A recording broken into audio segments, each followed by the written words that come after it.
वंदे मातरम दोस्तों। जैसा कि आप लोग जानते ही हैं कि अभी हाल ही में एलटी ग्रेड की होम साइंस की प्री परीक्षा हो गई है। जल्द ही मेंस एग्जाम की डेट भी आ जाएगी।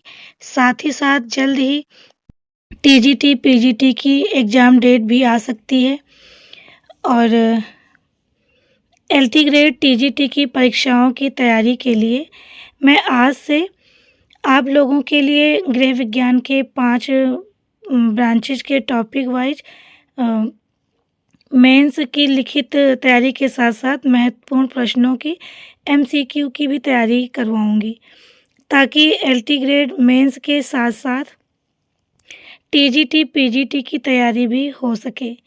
लेकिन सबसे पहले एनसीईआरटी की 6 से 12 तक की गृह विज्ञान की किताबों से महत्वपूर्ण टॉपिक से टॉपिक विशेष और उससे संबंधित प्रश्नों की तैयारी करवाऊँगी, जो कि टीजीटी, पीजीटी की परीक्षाओं में अच्छा स्कोर करने एवं एलटी मेंस में लिखित परीक्षा में सहायता प्रदान करेंगे।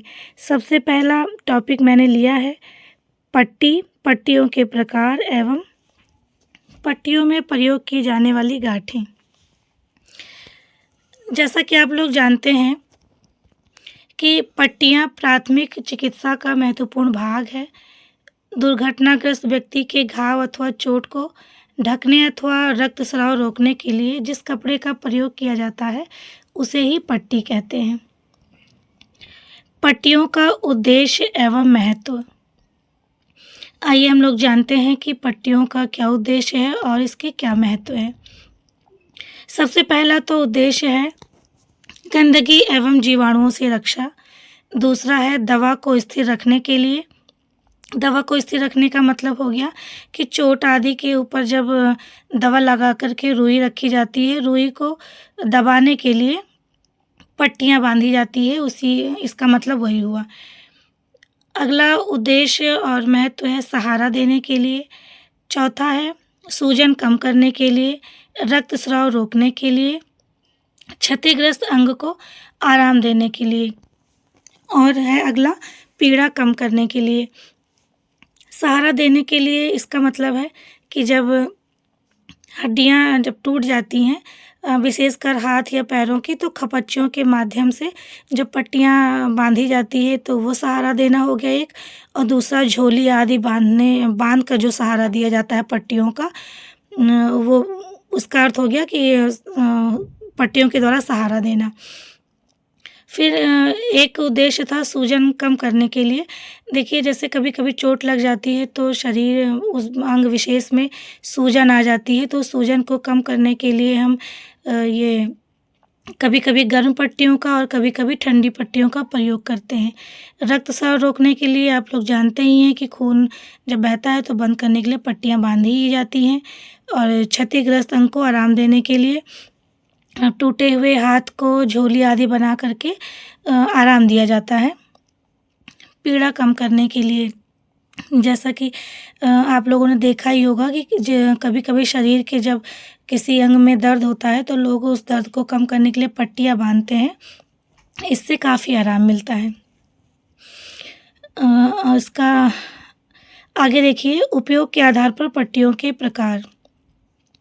उपयोग के आधार पर पट्टियाँ मुख्य रूप से 2 प्रकार की होती हैं। पहली है सूखी पट्टी और दूसरी है गीली पट्टी। सूखी पट्टी, इसका प्रयोग घाव की रक्षा करने, भरने तथा उस पर दबाव डालने के लिए किया जाता है।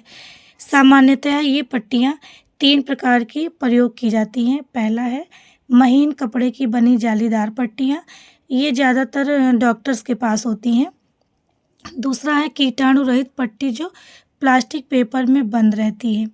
ये ज़्यादातर जब ऑपरेशन थिएटर में प्रयोग की जाती हैं और इसका ज़्यादातर डॉक्टर्स लोग ही, जो सर्जन लोग हैं, वो इसका प्रयोग करते हैं। तीसरी पट्टी है संकटकालीन पट्टी, अर्थात कोई भी रुमाल या अन्य कपड़ा। हमेशा ज़रूरी नहीं है कि जब किसी को चोट लगे या कोई भी शरीर का अंग टूटे तो वहाँ पर पट्टियाँ मौजूद ही हों, तो उस समय कोई भी रुमाल या कपड़ा पट्टी के रूप में प्रयोग किया जाता है। दूसरी पट्टी है गीली पट्टी। इसे भी दो भागों में बांटा जा सकता है। पहला है ठंडी पट्टी और दूसरा है गर्म पट्टी। तो सबसे पहले हम देखते हैं गर्म नहीं, सूखी पट्टी।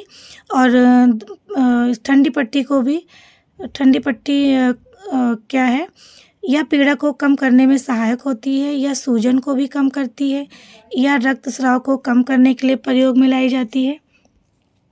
यह स्वच्छ कपड़े, रुमाल या फलालेन के कपड़े की 4 तह कर बनाई जाती है और उसके बाद पानी में या बर्फ़ में भिगोकर चोट लगे अंग पर रखी जाती है। इस पट्टी को ठंडा रखने के लिए बार बार पानी में भिगोते रहना चाहिए। दूसरी पट्टी का प्रकार है गर्म पट्टी। यानी देखिए यहाँ पे जो गीली पट्टी है उसको 2 भागों में बांटा गया। पहला ठंडी पट्टी और दूसरी गर्म पट्टी। यह गुम चोट की पीड़ा को कम करती है, फोड़ों को पकाने तथा सूजन को कम करने के लिए इसका प्रयोग किया जाता है और हड्डियों की चोट से आई सूजन को कम करती है, पैर की मोच पर आराम देती है। और इस पट्टी को भी 4 परत मोड़कर गर्म पानी में भिगोकर निचोड़कर प्रयोग करते हैं।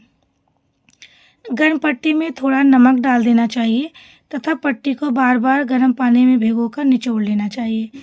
रुमाल, तौलिया या फलालेन कपड़े से इसे बनाना चाहिए। आज के लिए हम इतना ही रखते हैं और इसके आगे अगली वीडियो में हम लोग देखेंगे कि किस प्रकार से आकार के आधार पर पट्टियों के प्रकार होते हैं। तो अगली वीडियो में हम देखेंगे कि तिकोनी पट्टी कौन सी होती है और लंबी पट्टी कौन सी होती है।